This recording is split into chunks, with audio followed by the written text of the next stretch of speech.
అక్కడ సహకరించకుంటే పోలీసు వాళ్ళు అక్కడ రాకుంటే ఇంకెన్ని ప్రాణాలు పోయేటో ఇంకెంత మంది గాయాల విషయం కూడా వాళ్ళు గోప్యంగా ఉంచింది. ఎందుకంటే ఇంతకు ముందు చూసుకుంటే కనుక చాలా వాటిల్లో కూడా ప్రాణాలు పోయిన వాళ్ళు ఉన్నారు. ఈ కేసు ఎందుకు పర్టికులర్ గా ఇంత ఇదిగా చేయటం అంటే ఇది వాళ్ళు అంటే వీళ్ళు ఒకళ్ళని టార్గెట్ చేసిన కాదమ్మా. ఎందుకంటే ఈయన అంటే అల్లు అర్జున్ ఆర్మీ అని సినిమా ఇండస్ట్రీ కాక ఇండస్ట్రీలో నేను ఒక్కడిని అని చెప్పి ఒక క్రియేటివిటీ చేసుకుంటే ఆయన సో ఆ క్రియేట్ చేసుకొని ఆయనదైనా హైప్ తీసుకోవడానికి ఆ ప్రయత్నంలో అల్లు అర్జున్ సంధ్య థియేటర్ రావడం. ఎందుకంటే అక్కడికి వస్తే 2-3 లక్షలు, ఎందుకంటే అది కూడలి, ఎందుకంటే రకరకాల వ్యక్తులు ఉంటారు, ఎందుకంటే ఉద్యోగస్తులు ఉంటారు, ఒక కాలనీ, ఒక క్రౌడ్ ఏరియా.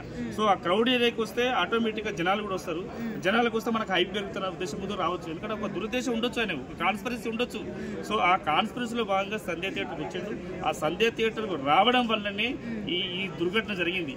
ఈ దుర్ఘటన ఒకవేళ సంధ్య థియేటర్కు రాకుండా ఉండుంటే అక్కడ ఎలాంటి సంఘటన జరగకపోతుంది. ఎందుకంటే మిగతా 4 థియేటర్లో ఎక్కడ కూడా చిన్న గాయాల పాల్గాలి, చిన్న దుర్ఘటన కూడా జరగదు. ఇంకో విషయం ఏంటంటే మొన్న రీసెంట్లీ ఫస్ట్ టైం ఇక్కడ పోలీస్ తెలుసు పర్మిషన్ కూడా తీసుకుంటాను.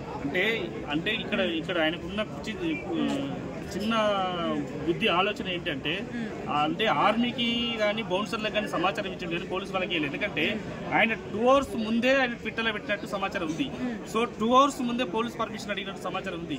సో ఆ 2 hours ముందైనా కానీ, ఎందుకంటే ఆయన రావడం వల్ల చాలా మంది గుమిగూడతారు, తొక్కిసలాట జరిగే అవకాశం ఉంది, ప్రాణ నష్టం జరిగే అవకాశం ఉంది, గాయాల పాయాల అవకాశం ఉందని చెప్పి పోలీసు వాళ్ళు హెచ్చరించారు.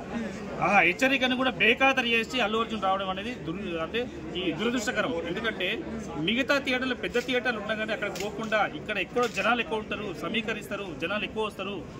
దీనికి అంటే ఈ సంఘటన జరుగుతుందనే ఉద్దేశం కాదు, ఆయన ఒక ఆర్మీ డెవలప్ అవుతుందని చెప్పి ఆల్రెడీ ఆయన పాన్ ఇండియా లెవెల్లో వెళ్ళిపోయాడు. ఇంకేం కావాలి?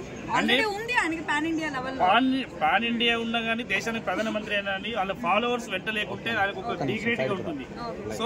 సో దాని జనాలు నా వెంబడి ఉన్నారని చెప్పి అంటే ఏ కోణంలో ఆలోచించారో తెలియదు కదా.